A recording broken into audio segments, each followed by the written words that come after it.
Today I'm covering my 7 top write-offs for small contractors in 2026. Alright, let's start off. Write-off number 1. You may be familiar with the Section 179 deduction. Here's the new 2026 update. 100% of the bonus depreciation is back. This means for many new and used trucks over 6,000 pounds, you can literally write off the entire purchase price for year 1. You don't have to wait 5 years to get your money back. This only works if you use your truck 100% for business. You can only get 100% of the deduction if the truck is 100% for your business.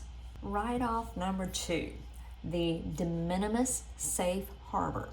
You don't need to depreciate all your small tools. For instance, that $400 ladder, you don't have to depreciate that over 7 years. The IRS has a rule called the de minimis safe harbor. It basically says if an invoice is under $2,500, you can usually expense it immediately as materials or supplies. So if you go to Home Depot and you buy 10 $200 cordless drills, you can write off all of them. It doesn't matter what the receipt totals to. It matters that each tool is below the $2,500 limit. Small tools include drills, sanders, saws, shop vacs, any of that, if it stays under $2,500. So that's the limit per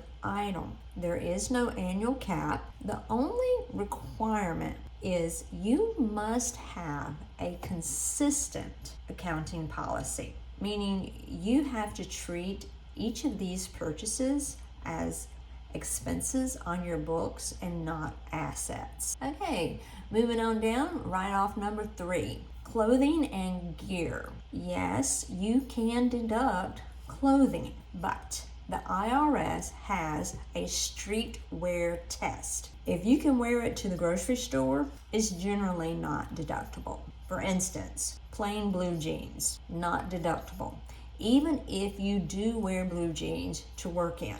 Steel toe boots, deductible. It's safety gear. T-shirts, yes, but only if it has your company name or logo on it.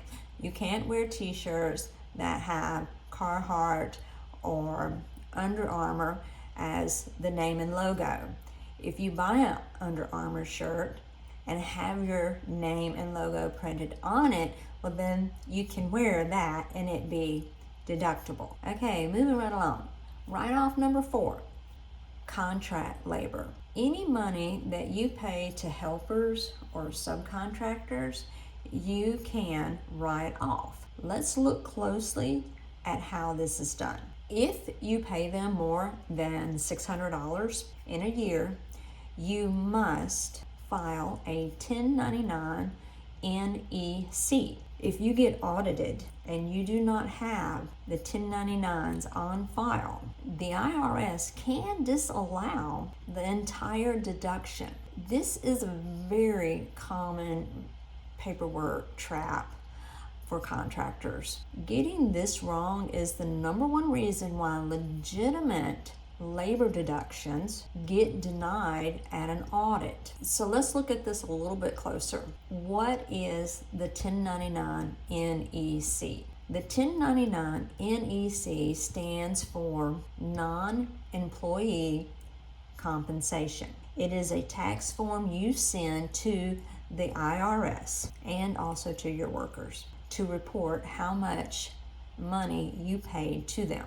The 1099 NEC replaces the 1099 miscellaneous. The first thing you need to know to be able to correctly write off contract labor is to file a 1099 NEC. The second thing you need to keep in mind is if you currently pay any person who is not your employee $600 or more in a calendar year for services, you must file the 1099 NEC. Supposedly, that $600 threshold actually jumps to $2,000 this 2026 year. Okay, so we understand it's very important that we be careful here.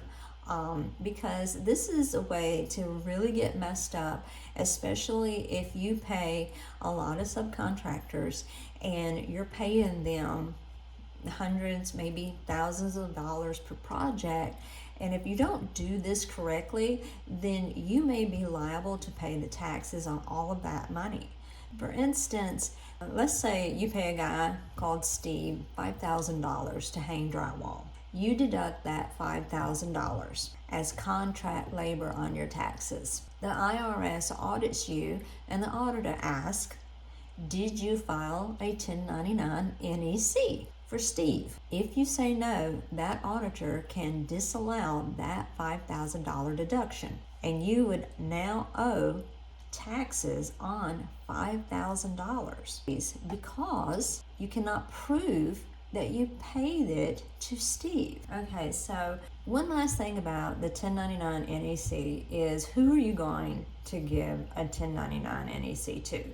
You would give that to the same subcontractors for contract labor, just as you would use a 1099 miscellaneous. If you're familiar with that. If you're new into contracting and you may not be familiar with the old 1099 miscellaneous, then the 1099 NEC is replacing that, and it's just for contract labor, not an employee. Okay, now let's get back to the write-offs. Write-off number 5, the mobile office. You probably use your cell phone 90% for business, calling clients, GCs, ordering materials. You can deduct the business usage of your phone. If your phone bill is $100, then if you use your phone 90% of the time for business, then you can deduct 90% of the $100. Okay, write-off number 6, insurance and fees.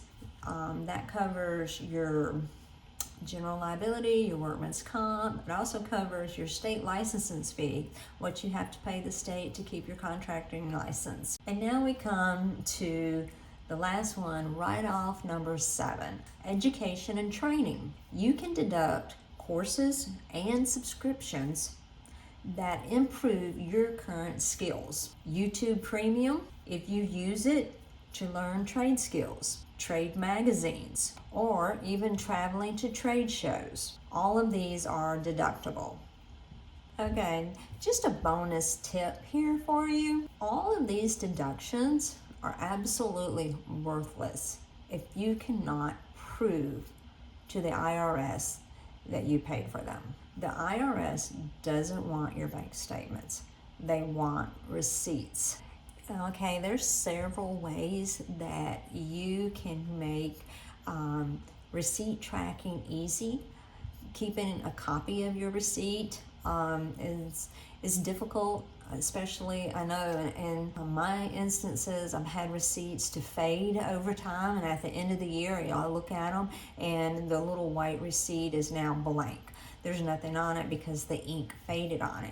But there are other ways that you can track your receipts and keep up with them so that you can claim each and every one of those deductions. Of course, the easiest ways now are just apps. And here are a couple of apps that might be very good for helping you track your receipts. Contractor Foreman, it's basically a mini Bluebeam. If you're familiar with Bluebeam or you've heard other people, maybe larger contractors, talk about Bluebeam, Contractor Foreman kind of does a lot of the same things, but just on a very small scale. You take a picture of your receipt, you can tag it to a job, and it'll help you know exactly how much profit you've made on that project. So that's Contractor Foreman. Another app is called Jobber. If you are a service pro, like a plumber or HVAC, and you do 3 or 4 calls a day, Jobber is probably best for invoicing and tracking expenses per client. Another option, of course, is QuickBooks. The cheap solopreneur version does not do job costing. You have to get the Online Plus version if you want to track expenses by project. You can also just use Google Drive. Create a folder for each job, snap a photo, upload it there into the folder, and now you have proof, documentation of the expense. I hope these tips save you money on tools and trucks. If this video put a few bucks back in your pocket, do me a favor, hit the like button so YouTube shows other small contractors this video. I'm Sharon. I hope you have a great small business.